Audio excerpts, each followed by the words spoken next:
ఓం నమశివాయ. హరహర మహాదేవ శంభో శంకర. అందరికీ నమస్కారం అండి. ఈరోజు మనం కార్తీక పురాణము 18వ అధ్యాయం విందాం. నిన్న మనం 17వ అధ్యాయంలో అంగీరస ముని బ్రాహ్మణులకు బ్రహ్మజ్ఞానం బోధించట గురించి తెలుసుకున్నాం.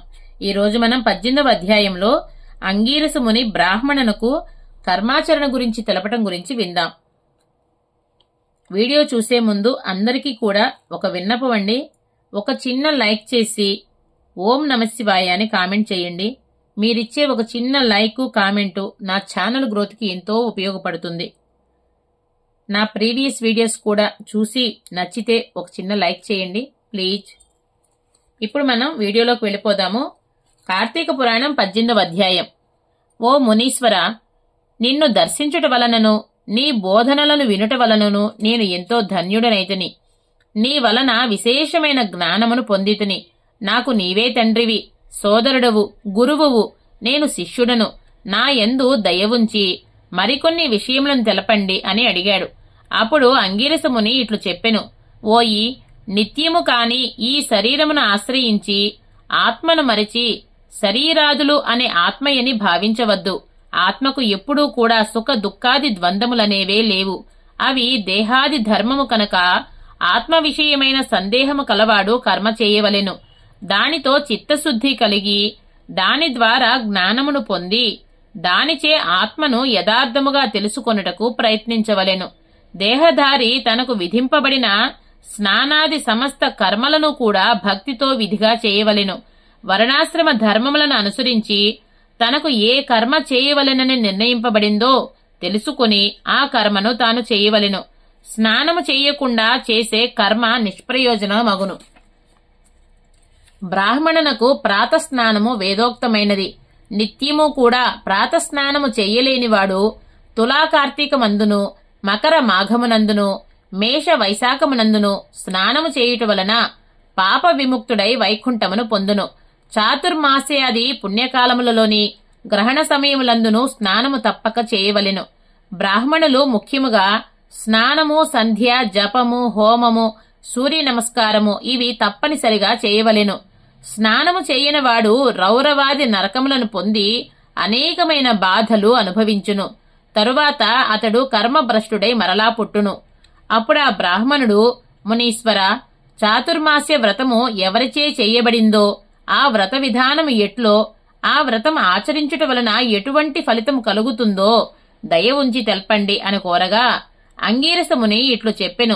ఓయి, జనార్దనుడు లక్ష్మీదేవితో కూడి ఆషాఢ శుక్ల దశమి నాడు మేల్కొనును. ఈ మధ్య గల 4 మాసముల కాలమే చాతుర్మాస్యము అని అనబడును. ఈ 4 మాసములు విష్ణుమూర్తికి నిద్రాసుఖం వసుగునవి కనుక ఈ సమయము ఎంతో మిక్కిలి పుణ్య సమయము. ఈ సమయమునందు విష్ణుమూర్తిని ధ్యానించేవాడు వైకుంఠమును పొందును. దీనికి సంబంధించిన ఒక గొప్ప విశేషమును తెలుపుతున్నాను వినుము. పూర్వము కృతయుగమునందు వైకుంఠమున విష్ణుమూర్తి లక్ష్మీ సమేతుడై సింహాసనంపై కూర్చుని సుర కిన్నెర రోగ ఖేచర గణములచే సేవింపబడుతూ ఉండెను. అప్పుడు అతడికి నారద మహర్షి వచ్చెను. నారదుడు 4 భుజములు, పద్మముల వంటి నేత్రములు కలిగి సింహాసనంపై ప్రకాశించుచున్న ఆ విష్ణుమూర్తిని చూసి బ్రహ్మానంద భరితుడై ఆయనకు మ్రొక్కెను. కేశవుడు ఏమీ ఎరగనివాని వలె నారదుని చూసి నవ్వుతూ, నారద, నీవు సంచరించు లోకముల్లోని అందరూ కూడా కుశలముగానే ఉన్నారా? ఋషులు ధర్మములు చక్కగా ఉన్నాయా? ఏ ఉపద్రవములు లేవు కదా? మానవులు వారి వారి ధర్మములను అనుసరించి ప్రవర్తిస్తున్నారా అని అడగగా నారదముని ఎంతో ఆనందించి, దేవదేవా, నేను భూలోకమంతా కూడా తిరిగి చూచితిని. అందును ఇప్పుడు వేదత్రయమునందు నిర్ణయింపబడిన మార్గమును వదిలి మునులు బ్రాహ్మణులు కూడా సంచరిస్తూ ఉన్నారు. గ్రామ్య సుఖలోలురై కర్మలను చేయుట మానివేశారు.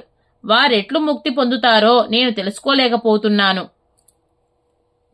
నారదుని ప్రార్థన విని భక్తవత్సలుడు శ్రీమన్నారాయణుడు లక్ష్మీదేవితో కూడా గరుత్మంతుడిపై కూర్చొని భూలోకానికి విచ్చేశారు.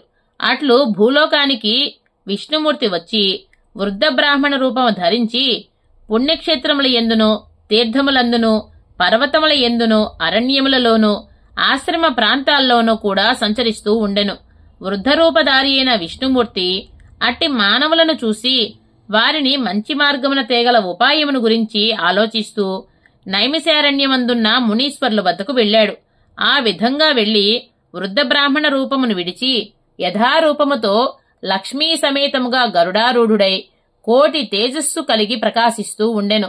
అచ్చట ఉన్న జ్ఞానసిద్ధుడు మొదలగు మునీశ్వరులు ఆ భగవంతుని దర్శించి ఆశ్చర్యానందమును పొంది శిష్యమతాదులతో శ్రీహరి సన్నిధికేగి శ్రీ లక్ష్మీనారాయణుల పాదములకు నమస్కరించి అంజలిబద్ధులై ఆ హరి ముందు నిలిచారు.